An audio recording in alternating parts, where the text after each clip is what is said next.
খালেদা জিয়া না থাকলে আওয়ামী লীগও থাকবে না বলে প্রধানমন্ত্রীকে হুঁশিয়ার করেছে বিএনপি।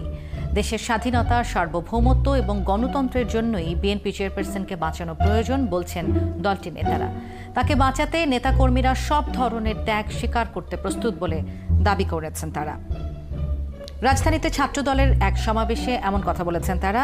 আরও জানাচ্ছেন শফিক আহমেদ। ছাত্র দলের কর্মসূচি ছিল বেগম খালেদা জিয়ার মুক্তি এবং উন্নত চিকিৎসার জন্য বিদেশে নেয়ার অনুমতির দাবিতে মানববন্ধন। কিন্তু সকাল ৯টার পর প্রেস ক্লাবের সামনে অসংখ্য নেতাকর্মীর উপস্থিতিতে মানববন্ধন পরিণত হয় বিক্ষোভ সমাবেশে।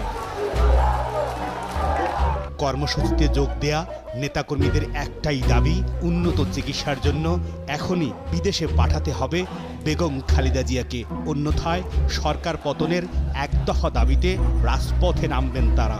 দেশনেত্রী বেগম খালেদা জিয়া আমাদের স্বাধীনতার প্রতীক, আমাদের সার্বভৌমত্বের প্রতীক, আমাদের গণতন্ত্রের প্রতীক। তিনি আছেন বলেই এখনো গণতন্ত্রের সংগ্রাম চলছে। তিনি আছেন বলেই এখনো আমাদের শত্রুরা আমাদের সীমান্তে তারা ভয় পায়।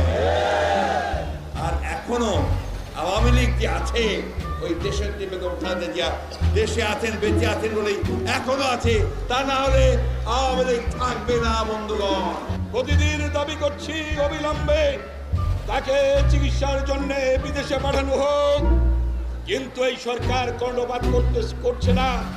একটি মাত্র কারণ, তারা ধরা পড়ে যাবে। বিএনপির নেতারা বলছেন, এভারকেয়ার হাসপাতালের সিসিইউতে চিকিৎসাধীন বেগম খালেদা জিয়ার শরীরে আবারও রক্তক্ষরণ শুরু হয়েছে। এর চিকিৎসা দেশে নেই। এমন পরিস্থিতিতে দেশ এবং জনগণের প্রয়োজনে যে কোনো মূল্যে তাকে মুক্ত করে উন্নত চিকিৎসার জন্য বিদেশে পাঠাতে সরকারকে বাধ্য করতে চায় বিএনপি। যদি অবিলম্বে ২-৪ দিনের মধ্যে বেগম খালেদা জিয়াকে বিদেশে চিকিৎসার জন্য পাঠানো না হয়, এই আওয়ামী লীগের নেত্রী শেখ হাসিনা তাকে সরানোর জন্য বৃহত্তর কঠোর আন্দোলনের মধ্য দিয়ে তাকে সরাইতে হবে। বিদেশে চিকিৎসার জন্য যাওয়াকে নিশ্চিত করতে হবে আন্দোলনের মধ্য দিয়ে। বন্ধুগণ, আন্দোলনের মধ্য দিয়ে আমরা কি সবাই প্রস্তুত আছি? আজকে আমরা প্রস্তুত, সব রকম ত্যাগ স্বীকার করতে প্রস্তুত আছি। সমাবেশে বিপুল সংখ্যক নেতাকর্মীর উপস্থিতির কারণে কিছু সময় বন্ধ থাকে এই সড়কে যান চলাচল। শফিক আহমেদ, একাত্তর, ঢাকা।